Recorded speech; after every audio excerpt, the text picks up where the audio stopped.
I'm blaming a little bit of everybody.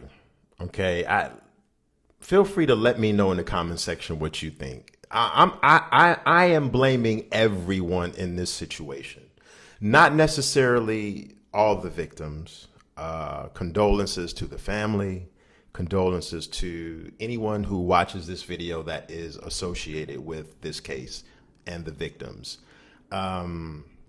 There was a comedy of errors that was created during throughout the whole tenure that Jeffrey Dahmer was committing these crimes, inappropriate acts, masturbating in front of children underage, the police not properly doing their job with that. And if by chance you have been sleeping under a rock for 30 years, if you've been sleeping under 30 rock for 30 years and don't know who the hell Jeffrey Dahmer is, Jeffrey Dahmer was an American serial killer and sex offender who killed and dismembered, physically dismembered, 17 males between 1978 and 1991. Many of his later murders involved necrophilia, cannibalism, and the permanent preservation of body parts, typically all or part of the skeleton and the penis. It just baffles me that this man went on with this charade for as long as he did, killing these men. And it's just amazing to me, like, how no one ever caught him in the act of killing these people. Living at his grandmother's house, bringing these men back to her house, taking them in the basement, killing them, dismantling their bodies, getting rid of body parts in his grandmother's house in the basement while she is upstairs, while she goes to church and comes back home. Like, his grandmother didn't notice this? Like, what do you do with someone's blood? Like, seriously, when Jeffrey Dahmer was doing what he was doing as far as committing these murders and these acts, my question is, what the fuck do you do with all of the blood that is being exuded out someone's body, right? Like, there is literally no way to kill someone, dismantle them, cut them open without there being massive amounts of blood splattered on the walls and on the floor. No one noticed this. He had maintenance come to his house, view his apartment to find out the smell. Who would live in an apartment complex with a smell like that? Why wasn't he arrested the first time, the second time, the third time, the fourth time? It was just a comedy of errors, man. So I blame the police more than anything.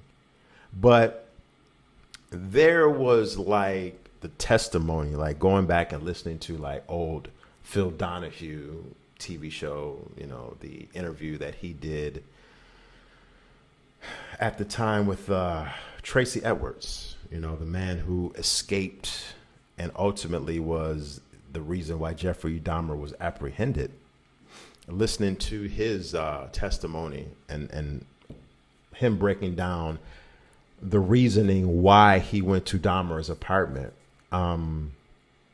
was just like, you know, and the reason why I said, and I captioned this, are the victims to blame? Because I feel a certain amount of onus or responsibility has to go on the backs of these victims, you know? Whether they were straight, whether they were gay, a lot of them were gay men he was targeting, so they were gay.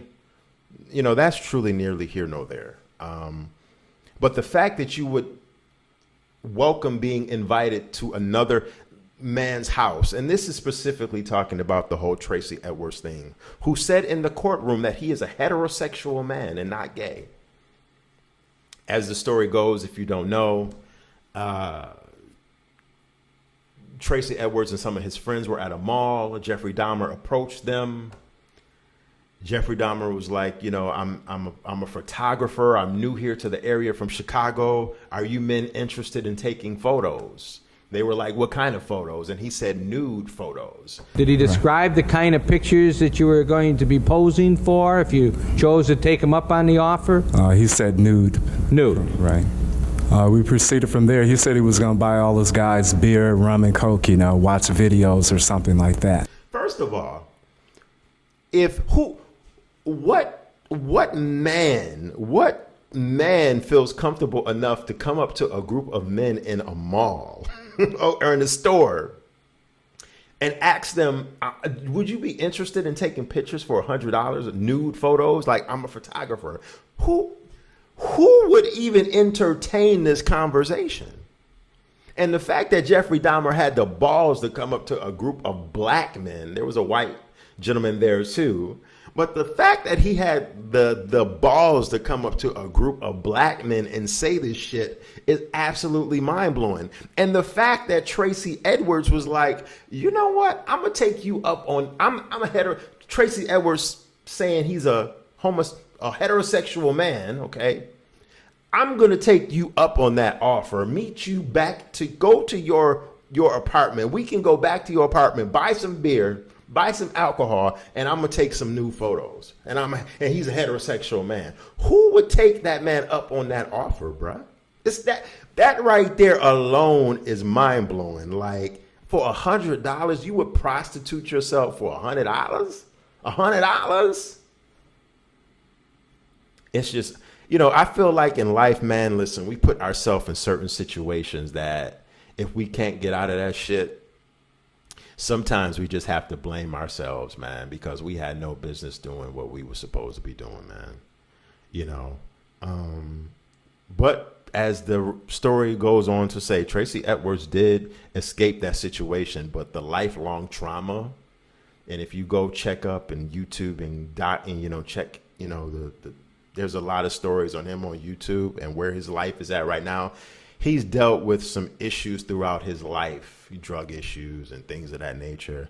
But the trauma, a lot of people say that the trauma that he experienced from this incident really has haunted him throughout his life. That's why he has had a lot of criminal issues throughout his life, because I'm assuming he's in his late 60s now, because he was 31 when it happened. But it's just crazy, man.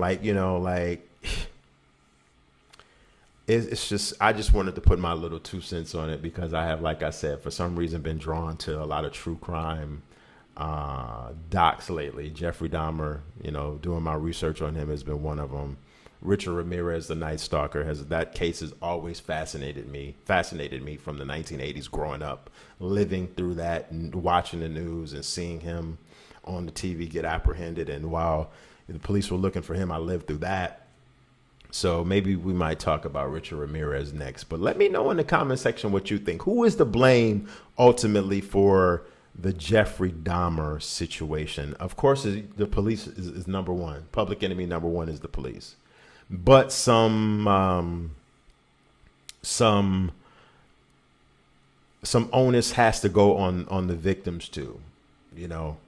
For sometimes being it's not worth it. It's just not worth it. I'm gonna just leave it at that. Entertainment for One podcast. I'm Anthony. Until next time, peace.